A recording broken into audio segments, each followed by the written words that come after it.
Els carrers de Mallorca són avui plens de símbols de lluita. D'una lluita que ve de temps enrere, d'un fil que es perd en la història. Tal com avui, fa 300 anys, l'anhel d'aquesta lluita era la llibertat, i a través d'ella es varen teixir uns llaços de complicitat capaços d'arribar fins a la darrera de les conseqüències, la mort. Aquesta és la lluita que han volgut silenciar. Aquesta és la història que han volgut esborrar. La història de 3 segles de resistència mallorquina, 3 segles de resistència catalana.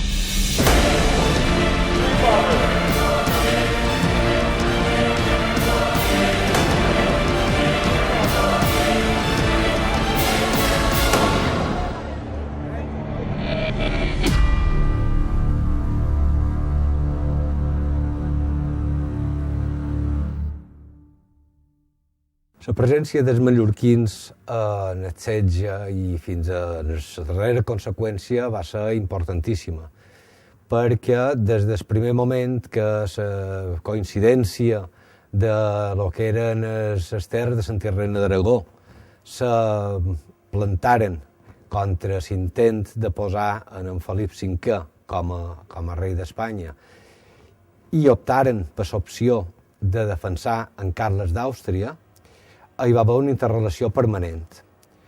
I Mallorca va ser subministradora de l'avituallament de Barcelona durant tot el setge i de manera intensa entre 1713 i el setembre de 1714. En el setge de Barcelona, que és un setge que dura 13 mesos, entre juliol de 1713 i setembre de 1714, que és un setge que el protagonitzen de forma més o menys permanent perquè van sent substituïts, quan és necessari, uns 40.000 soldats borbònics per una ciutat que té uns 35.000 habitants, per entendre'ns, que és un setge en el qual aquests 40.000 soldats borbònics llencen unes 30.000 bombes sobre la ciutat de Barcelona, per tant gairebé una bomba per habitant.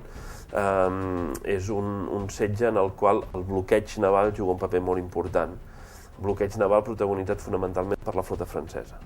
En gran mesura, el paper dels mallorquins i dels illencs en general serà molt rellevant a l'hora d'enviar subministres que són estratègics per a la resistència de la ciutat de Barcelona. Des que el març de 1713 a Mallorca hi va haver com a virrei el marquès de Rubí, que havia estat capità de la coronela de Barcelona. Quan arriba a Mallorca el primer que fa és crear l'exèrcit de la coronela de Palma i va ser la persona que va proveir d'avituallament, de pólvora, de farina, de menjar, fins en el punt que quan arribaven les barques a Barcelona, que moltes vegades havien d'esquivar el setge de les naus que hi havia felipistes, que estaven també a davant la ciutat, la gent de Barcelona deia ja arriba el rebost de Mallorca.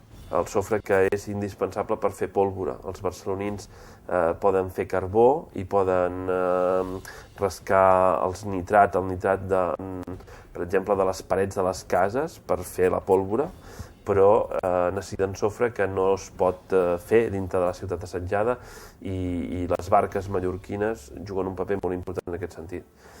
Sovint aprofitant les nits sense lluna, les nits més fosques o nits de tempesta en el qual els vaixells francesos i espanyols tenen més dificultats per mantenir un bloqueig efectiu i per tant els mallorquins juguen un paper important. També hi haurà mallorquins en la defensa de la muralla, a vegades vinculats en les tropes, sobretot d'artilleria. Tots els pobles de Mallorca, costaners, estan més o manco a una llegua de distància de la costa. Una llegua és el camí que se pot fer en una hora.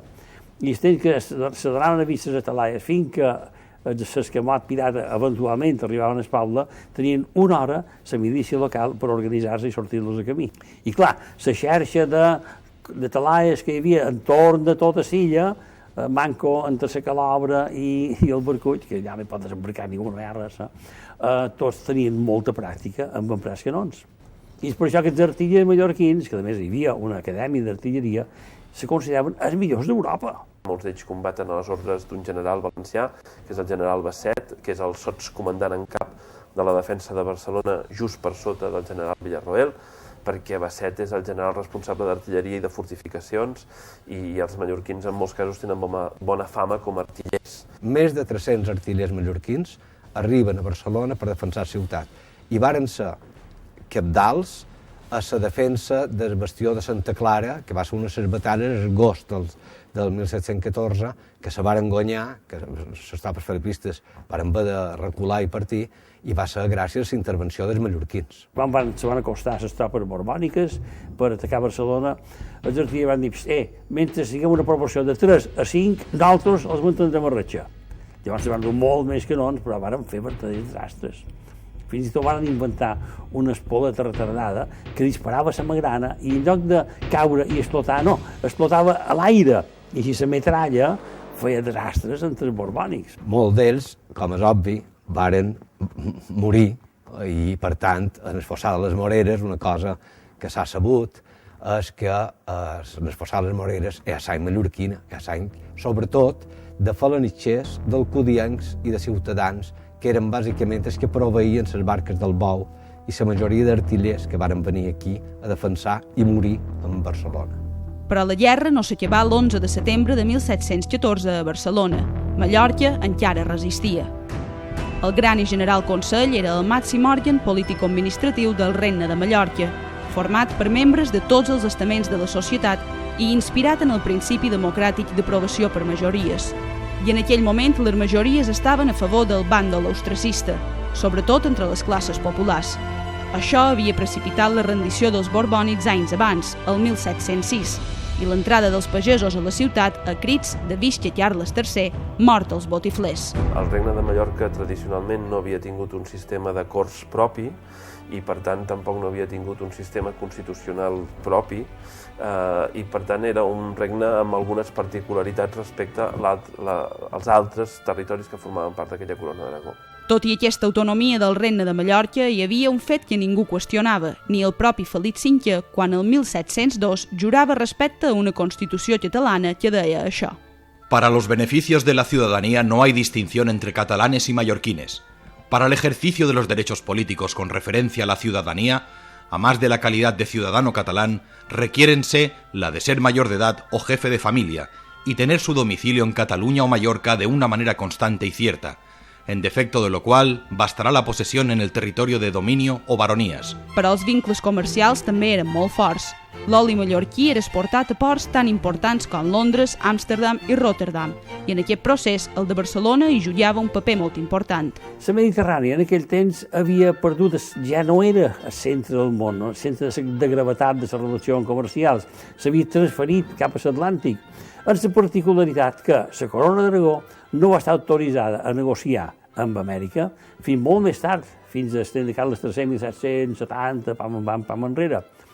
Però que passava que la Corona d'Aragó, sobretot la façana mediterrània, Catalunya, València i, naturalment, les Balears, negociava moltíssim amb Flandes i amb Anglaterra. L'intercanvi central és l'intercanvi d'aiguardent català a canvi de blat, arengades i bacallà, blat que ve de les terres al voltant del Bàltic, arengades del Mar del Nord i bacallà de l'Atlàntic Nord, que venen cap a Catalunya i que en part també passen o reboten cap al Regne de Mallorca. D'aquí els vincles creixents, tant des d'un punt de vista polític, el parlamentarisme, les constitucions, etc., com des d'un punt de vista econòmic, els intercanvis comercials amb anglesos i holandesos i les simpaties de la majoria dels mallorquins, dels ibicencs, dels menorquins, dels principatins, cap a la causa aliada a la Guerra de Successió. Hi ha moltes de raons que expliquen que l'ajuda aquesta entre uns i els altres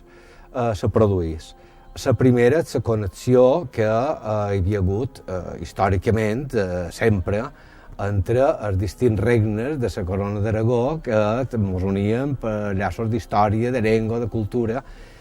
I hi ha un fet que és important, que és aquest del marquès de Rubí. En Rubí Boixadors era de Barcelona. Quan arriba el virrei nou a Mallorca, òbviament, hi ha un enfortiment d'aquests llaços. Una vegada caiguda Barcelona, tots els esforços se centren en la defensa del Regne de Mallorca.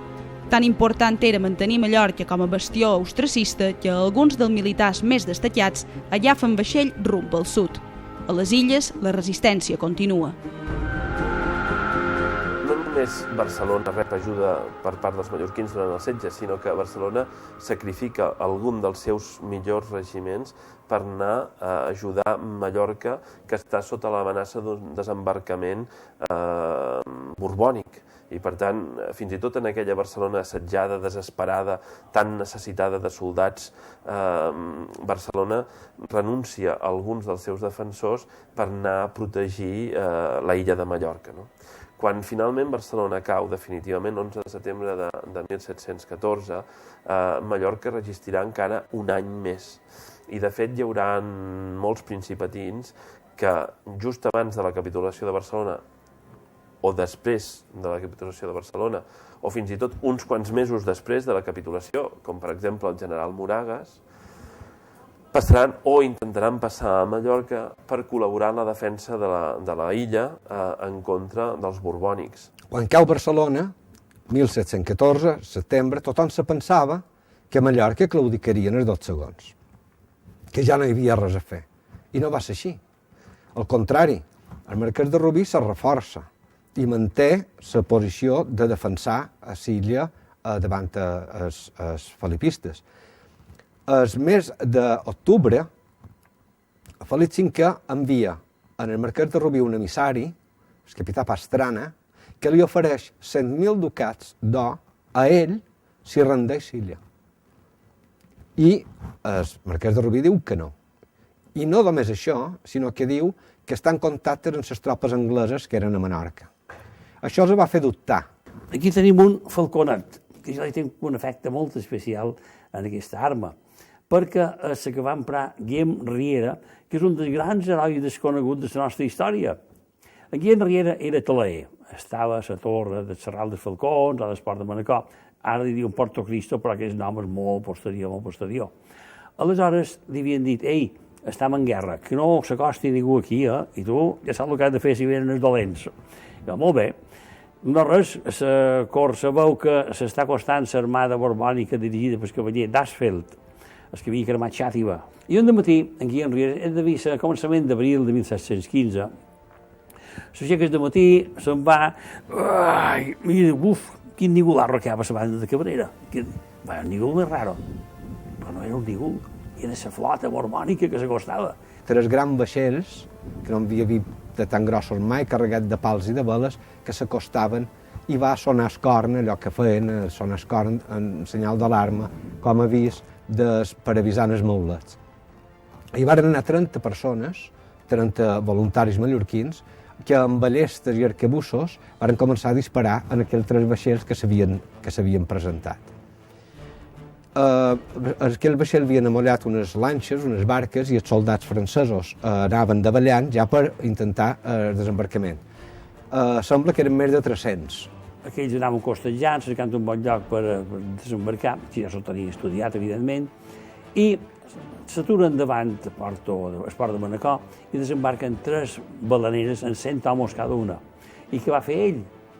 Molt de nosaltres, per ventura, arrencadien a córrer, però ell no, va agafar el canonet, el va carregar. Mireu això, això és com un albercoc, una bala com un albercoc. I era com aquests, perquè això se deien falconets, que se podien manejar amb una sola mà, i per una talaia, on només hi havia un torrer o 2, era suficient. El carrega en sopes que ell ja sabia, ja tenien preparades uns cartutxos de paper o de tela, posa la bala, l'ataca, apunta i dispara. Pum! Va tenir l'encert de esfondrar una de les barques aquestes. Les tropes franceses se feren por, no van saber molt bé amb quina resistència topaven, perquè aquells 30 homes no s'aturaven de disparar en les ballestes i els arquebussos i els trabucs, i van tornar a embarcar-se i se'n van anar. El drama d'aquests dies, que l'heroi va morir. I aquell no se n'anava, i aquell venga a carregar, apuntar, disparar, carregar, apuntar, disparar, fins que el falconet, que era molt vell ja, i mai havia disparat tantes vegades seguides, va rebentar. I el Guillem Riera va morir per resultes de l'explosió. Però, mentrestant, els borbònics van haver de continuar fins a Cala Figuera i Cala Llonga. El mateix mes, a Barcelona executaven el general Moragues, que el general Moragues el varen penjar, ensocat dins una gàbia a la porta del mar de Barcelona, i, curiosament, que això són les contradiccions, la sentència l'acusava d'intentar fugir a Mallorca. Bé, no és vera, no intentava fugir a Mallorca. Si hagués volgut fugir, hagués anat a Àustria, com tant d'altres que havien fugit en Carrasclet i tant d'altres s'havien anat a Àustria. Si ell hagués volgut fugir, s'hagués anat a Àustria. Per què anava a Mallorca? Perquè anava a defensar Mallorca en el costat dels mallorquins que encara resistien. I, com diu la sentència, que això es posa la pell de galina, vigilat de nit, perquè no parli. I a la fi se presenta endavant Palma. Quan estaven per daver el pont d'Inca, l'hospital de Sant Lletzet, ja li van començar a disparar, pam, els canons. I que eren, aquests, no serà tan fàcil com m'ho havien dit. Nosaltres veníem a Mallorca de vacances, mos havien comptat. Surt la cavalleria de Palma i els van fer recular fins més enllà del Torrent Gros. Bé, a poc a poc se van organitzant, s'acosten més i més, i en Dasfeld i la seu estat major se van instal·lar a la possessió de Son Fortesa. Un dia en Dasfeld havia estat dispatxant les defenses, anant amunt i avall, i hi havia un artiller a les murades que el seguia a la llarga vista. Aquest dos el bandarra gros, perquè tot el seguici que duia, tots aquells uniformes tan vistosos, i veu que se fiquen a dins la possessió sense estompades que tocaven feixina a hora de dinar. Mira les fogueres del camp dels borbonis, hi havia una miconela de vent de llevant. L'aire no està molt humit. I va calcular amb tal precisió la càrrega, després de la bala, després de pol·lura aquí de posar l'angle, que el va fer, va graduar amb un instrument que vora mare, apunta, dispara, la bala surt tot a bronzell i va caure a damunt la taula on estava dinant en Dasfeld. La modesta tropa del marquès de Rubí i les milícies austracistes mallorquines no poden fer front als 404 vaixells, 40 batallons d'infanteria i 48 més de cavalleria, que aplellaven uns 30.000 soldats i 3.000 cavalls borbònics. Els prop de 400 canons que les tropes de Felip V desembarquen a l'illa durant el setge anulen per complet els reconeguts artillers mallorquins. L'11 de juliol de 1715 es lliuren les claus de ciutat al capità borbònic Jean-François Dasfeld per evitar la massacre i els saquejos. Mallorca cau derrotada. Era un poc absurda la resistència de Mallorca. Sols era allò de fer honor a la paraula donada. Li havien jurat fidelitat a ell i la gent en aquell temps tenia paraula. Hi haurà intents per part d'eivissencs, de formenterencs, de mallorquins, de negociar amb els britànics la incorporació del conjunt de les illes a la corona britànica o almenys a passar sota protecció britànica, assemblant-se o prenent com a exemple el cas menorquí.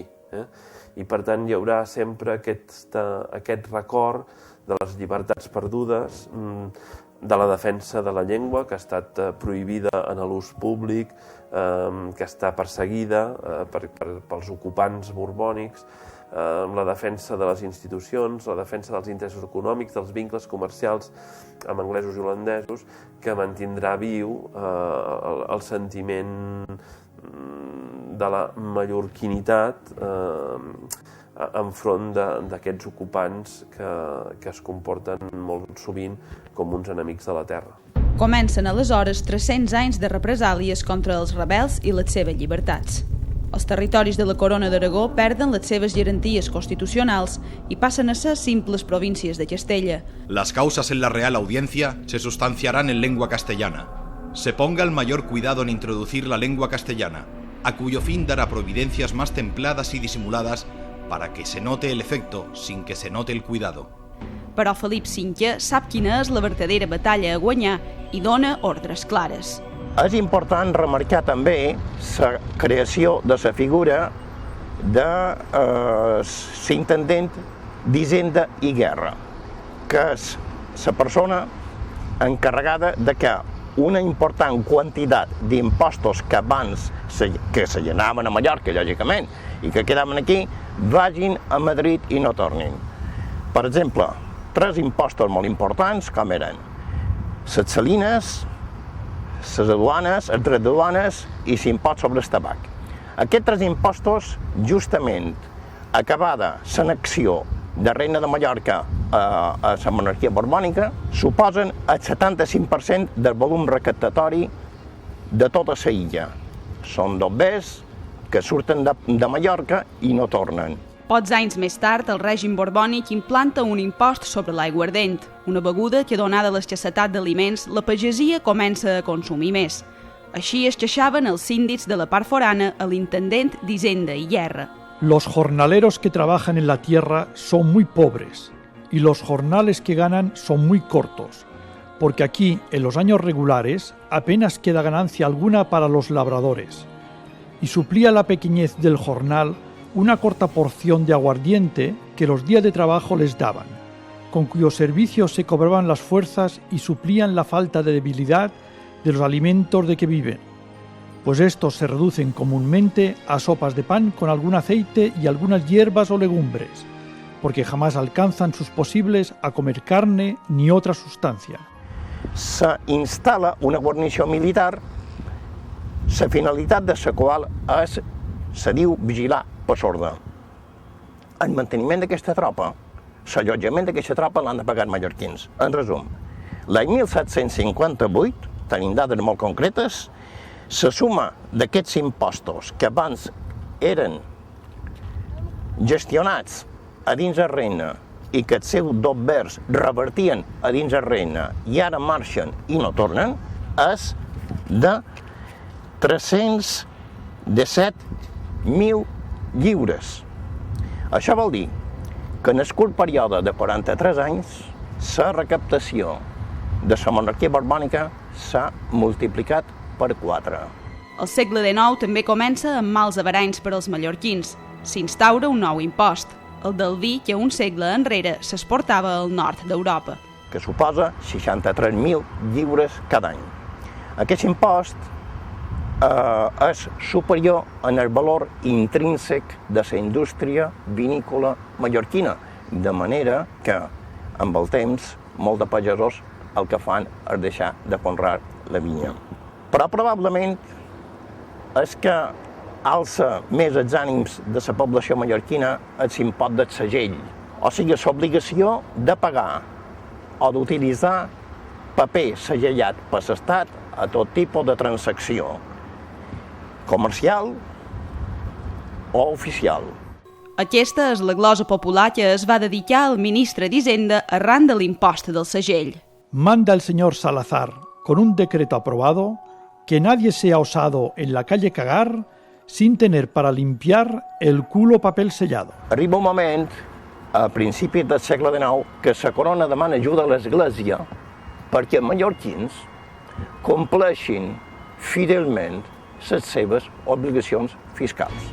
Autoritats de l'Església, tan conegudes com el bisbe Nadal, pregaven així obediència als illencs, que eren cada vegada més a prop d'acabar la paciència. El debido respeto a nuestro Rey y Señor y a todos los que ejercen parte de la real autoridad. Ruego mantenga al pueblo un ejemplo de docilidad y exactitud con que beben y están en conciencia gravísimamente obligados a pagar gabelas, tributos, derechos e impuestos que tiene a bien su majestad exigir de nosotros. La realitat és que durant el segle XIX se dona molt de contraband de tabac perquè hi ha moltes famílies mallorquines que no tenen altra manera de sobreviure. I el contraband se fa des de Menorca. Per això abunden els decrets de representants de la monarquia borbònica sancionant, amenaçant amb penes greus sobre els contrabandistes. També hem de dir que el 1845, i ja quasi per acabar, se donen tota una sèrie de balots i revoltes tant a Palma com a les viles degut a nous impostos com són l'impost sobre la indústria i el comerç i l'impost anomenat del inquilinato, que vol dir simplement que tot aquell que llogava un habitatge, una casa, etc., també havia de pagar una taxa. 1715 era l'any zero d'una era d'imposicions per decret. Cartes al rei demanant la restitució de les lleis de la Corona d'Aragó. La lluita per la industrialització. Dictadures i esperances frustrades. Però 3 segles després de la desfeta i després de tants anys de sistema borbònic, queda cap esperança de recuperar i actualitzar les institucions? Hi ha molts episodis d'aquest intent d'unitat. El pacte de Tortosa, en el segle XIX, ja va ser un intent de posar en comú, i varen participar valencians, mallorquins, naturalment gent del continent, de la Catalunya Nord, de Barcelona, va ser un intent de posar en comú una sèrie de coses. Quan durant el període republicà es planteja la possibilitat de que les illes tinguin un estatut d'autonomia, els menorquins insinuen la possibilitat d'acollir-se sota l'empara de l'Estatut d'Autonomia de Catalunya, diguem-ne, no? Mira, hi ha un autor, un historiador gironí, que ja va morir mentrestant a mitjan segle passat, Alexandre Deulofeu, que va estudiar tots els imperis del món, tots els imperis de la història. Sap que tots tenen aquesta forma. Expansió, decadència, segona expansió i decadència lenta, fins a l'extinció. Molt bé, tots. Fins i tot l'imperi moscovita va dir en 1991 desapareixerà. Es va equivocar 2 anys, va ser el 89, en la caiguda del mur de Berlín. Segons les teories de Deulofeu, al voltant de l'any 2029, Espanya quedaria dividida en diversos estats. Si fos així, com serien aquests nous estats? És evident que els vincles són molt intensos, des d'un punt de vista històric, cultural, lingüístic, però també econòmic, models econòmics que tenen molts lligams, a vegades en allò més bo i a vegades en allò que no és tan bo, potser en el turisme, en molts elements compartits, no? I per tant seran els mallorquins, els ibicencs i els menorquins els que decidiran quin és el vincle que volen tenir a Catalunya. Ens falta posar en comú moltes de coses per convergir. Hi ha hagut molt d'intents, s'ha dit que cadascú faci l'edifici des de casa seva com en clau de volta, ja coincidirem en la clau de volta. Però és que això és molt difícil. Un arquitecte mai diria a 4 persones distintes que cadascú faci la seva clau de volta, perquè llavors se topen o no se topen. Per tant, convendria posar-se d'acord i fer-ho d'una forma unitària. Per fer-ho de forma unitària jo crec que la solució, la meva interpretació, és una opinió molt personal, és que això hauria de partir de la societat civil. En el futur veurem què és el que passa. És evident que el conjunt dels països catalans són el nostre àmbit nacional compartit, amb una llengua, amb una cultura, amb una tradició històrica i també amb una projecció de futur en comú. I al mateix temps també és evident que són realitats prou diferenciades com perquè tinguin ritmes de concreció de les seves aspiracions i dels seus projectes polítics, econòmics i socials diferents. Però això, avui per avui, aquí a Mallorca es veu com un objectiu bastant llunyà, a no ser que les properes generacions tinguin la capacitat i el coratge de reivindicar allò que surt d'aquí i no torna. Nosaltres, des del Principat de Catalunya, doncs estarem encantats de compartir quantes més coses millor i no només amb els mallorquins i els ibicencs, sinó amb el conjunt dels països catalans i també amb el conjunt del món. Diu això, herois de Mallorca, herois catalans, que en les hores greus us dareu les mans, jo us tinc en ma vida de guia i de llum. I jo crec que és això, si tenim aquests referents, que la història en va plena, i som capaços de tornar a reprendre i tornar a germanar-nos, jo crec que tenim un futur per endavant extraordinari. Nosaltres som gent democràtica, som gent pacífica, som gent de la cultura de l'entesa, del diàleg. Nosaltres no som d'altra cultura. L'anomenada primavera mallorquina sembla florir per les viles illenques. La llengua, la cultura, les relacions de cada dia i també l'economia són la millor descripció de cada poble. Només el temps i cadascun de nosaltres cada dia marcarà el rumb d'allò que haguem de ser.